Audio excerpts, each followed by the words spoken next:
काका की खाद मिटाने में किसानों को बहुत बहुत साथ मिले रहा है। 56 लाख की पेनल्टी आप काट रहे हो, किसान को मारने का काम कर रहे हो। ये किसान और किसानी जिस दिन जागेगी, 5 साल का समय बहुत दूर है। भजनलाल सरकार को मैं कहना चाहता हूँ, बहुत जल्द तख्ता पलट कर दिया जाएगा अगर आप इस रूट पर चलते रहे तो। और मैं समझता हूँ कि सरकार को मजबूर होना पड़ेगा। हालांकि सरकार पिछले 2 महीना में 3 बार तो मजबूर हो चुकी है कि घुटना गबल आई है और गला सड़कों पड़े हैं। जब तक जेपीसी नहीं होगी, पन्ने से ही पलटे नहीं जाएंगे। यूं ही कोई बात नहीं हो सकती। जो आज मीडिया को कंट्रोल तो कर लिया गया है, अचंभे की बात है। लेकिन राजस्थान की सरकार के बजट में, न भारत सरकार के बजट में कहीं पर भी इसकी चर्चा तक भी नहीं हुई। और अब मुख्यमंत्री कहते हैं कि कोई टुंटी को पानी छोड़ना जो आजा को टाइम लगे, तो सरकार को झुकना पड़ेगा। ऐसे हर नीति के साथ में जहां उनकी मंशा छुपी भी होती है, क्लैरिटी नहीं होती। ये उन हजारों करोड़ों निवेशकों का आने वाले पैसे का, भविष्य का सबसे बड़ा मुद्दा है, जिसको पे उठाना बहुत बड़ी जरूरत थी। जो हालत राजस्थान के अंदर भजनलाल सरकार ने बना दी किसानों की, इसके बारे में जितना बोला जाए उतना कम। ये पहला मौका है जो मैं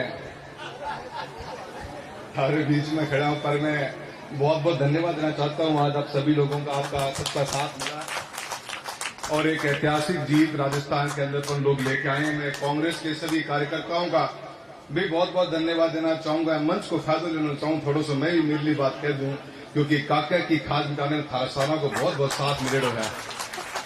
सबको धन्यवाद है। और प्रकाशा साहब, आपका भी बहुत बहुत धन्यवाद है।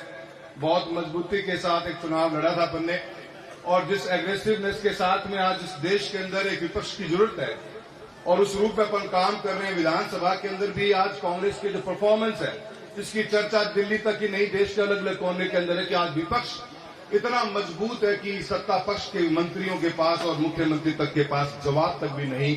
ये अपन लोगों की सबसे बड़ी कामयाबी है, मैं मानता हूं।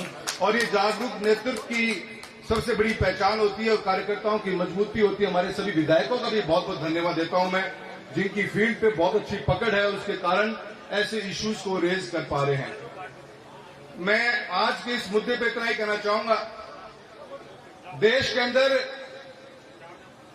जब से हिडनबर्ग की रिपोर्ट आई है और अभी जो लेटेस्ट खुलासे हुए हैं, इन खुलासों के बाद में एक आम आदमी बड़ा चिंतित है इस बात को लेकर, जो सेबी के मेन मुखिया हैं, अगर उनका भी नाम, आपने एक चीज महसूस करी होगी, पिछले कुछ सालों के अंदर काफी लोगों का पैसा आज की तारीख में स्टॉक मार्केट के अंदर, म्यूचुअल फंड्स के अंदर बहुत से लोगों का हर महीने टू महीना बढ़ता जा रहा है। ऐसे के अंदर इतनी बड़े संस्था के अगर मुखिया और उनके पति का नाम ऐसे रिपोर्ट्स में आना, ये मैं समझता हूं देश के साथ में बैठे हुए करोड़ों निवेशकों के लिए बहुत चिंता का विषय है। और बहुत सही मुद्दे को लेकर आज कांग्रेस पार्टी और राहुल गांधी जी के नेतृत्व में हम जो धरना प्रदर्शन कर रहे हैं, ये सिर्फ एक पॉलिटिकल पॉइंट भी नहीं है।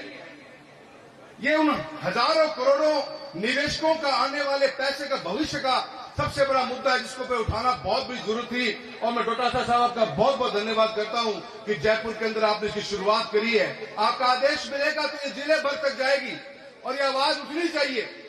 और एक बहुत सही सोच के साथ में ऐसे माहौल में जहां पे हर एक एजेंसी को जेल में डालकर उसका मिसयूज किया जा रहा हो, एक ज्वाइंट पार्लियामेंट्री कमेटी का गठन होना बहुत जरूरी है। और ये मांग जिसको लेकर आज कांग्रेस पूरे मजबूती के साथ राजस्थान का, हमारे सभी एमएलए एमपी सब आए हैं और आपकी अध्यक्षता में प्रोग्राम हो रहा है, हम सब इसकी डिमांड करते हैं। और मैं समझता हूं कि सरकार को मजबूर होना पड़ेगा। हालांकि सरकार पिछले 2 महीना में 3 बार तो मजबूर हो चुकी है कि घुटना गबल आई है और गला सड़कों पड़े हैं। और बहुत से ऐसे मुद्दे और निकल के आएंगे। आज का विपक्ष इतना मजबूत है कि लोकसभा में जब कोई बात चलती है तो मैं समझता हूं जो एक मुट्ठी बंद मजबूती दिखती है, उसका फर्क आने वाले समय के अंदर देश की नीति में भी फर्क पड़ेगा। सरकार को झुकना पड़ेगा ऐसे हर नीति के साथ में जहां उनकी मंशा छुपी भी होती है, क्लैरिटी नहीं होती। उन हर हम इश्यूज के ऊपर फोकस होकर चलेंगे।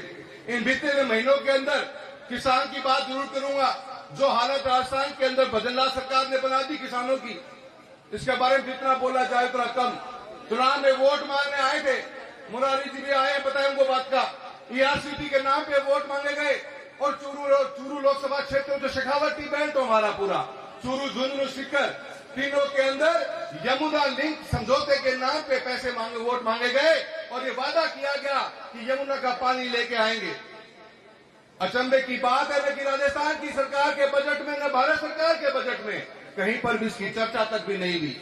और अब मुख्यमंत्री कहते हैं कि कोई टुंटी को पानी छोड़ना तो आजा को टाइम लगे तो टाइम लगे। तो मुख्यमंत्री महोदय, आपने तो आनंद फानंद में दिल्ली में मीटिंग करी और दिल्ली में मीटिंग करके हैंटो आप तो जिलों में निकल पड़े थे और क्लेम करने लग गए थे कि पीने का पानी और सिंचाई का पानी यमुना लिंक के मार्फत से आ जाएगा।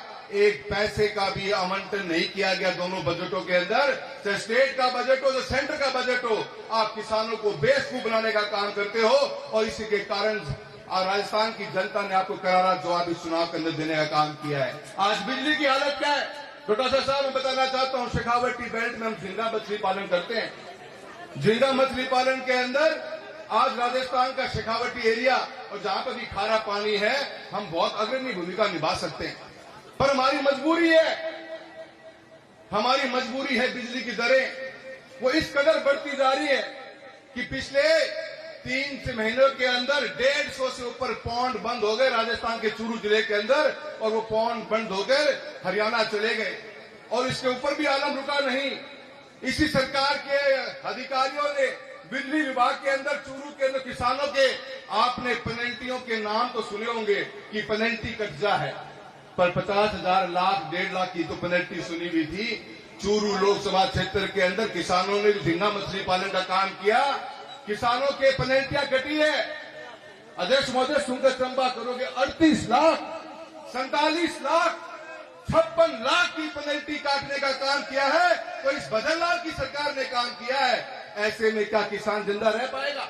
56 लाख की पेनल्टी आप काट रहे हो, किसान को मारने का काम कर रहे हो। ये किसान और किसानी जिस दिन जागेगी, 5 साल का समय बहुत दूर है। भजनलाल सरकार को मैं कहना चाहता हूं, बहुत जल्द तख्ता पलट कर दिया जाएगा अगर आप इस रूट पर चलते रहे तो।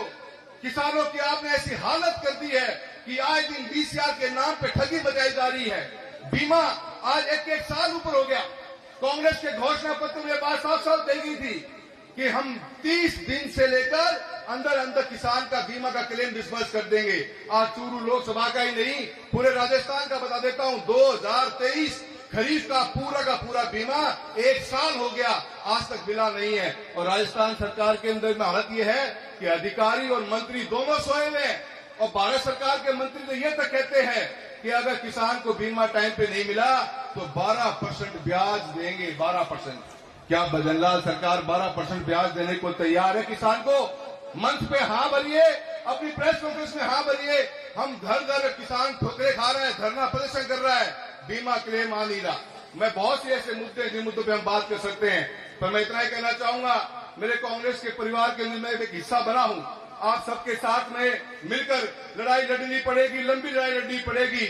और जब आप मुझे याद करेंगे साथी के रूप में अमित शाह का भाई खड़ा आगे तैयार मिलेगा और मजबूती के साथ आवाज उठाएंगे, लड़ेंगे किसान के लिए, किसानी के लिए, हर उस मुद्दे के ऊपर जहां पे ये राजस्थान की सरकार और भारतीय जनता पार्टी की जो मजबूत सरकार बना के दिल्ली में बैठे रहे लोग, ये इन लोगों को भी हम करारा जवाब देने का काम करेंगे और हर उस मुद्दे के ऊपर मजबूती से अपनी बात को रखेंगे। और आज हम इस ईडी के ऑफिस के आगे धरना कर रहे हैं, जेपीसी की डिमांड कर रहे हैं। ये बहुत बड़ा घोटाला है, जब तक जेपीसी नहीं होगी पन्ने से ही पलटे नहीं जाएंगे। यूं ही कोई बात नहीं हो सकती। जो आज मीडिया को कंट्रोल तो कर लिया गया है, पर बहुत से पन्ने पलटने बाकी हैं। और जेपीसी एक ऐसी बॉडी है, ज्वाइंट पार्लियामेंट्री कमेटी, जिसकी वो ताकत है जिन पन्नों को पलटेगी और एक दूध का दूध और पानी का पानी करेगी कि कितने करोड़ रुपए का भ्रष्टाचार इस हिडनबर्ग की रिपोर्ट में छुपा हुआ है। और अडानी जैसी कंपनियां, जिन कंपनियों के नाम के ऊपर जो हमारे को आज तो मंच पर तो नाम नहीं इसका, वरना हमारे राहुल गांधी जी ने एक बहुत नाम सही दिया था,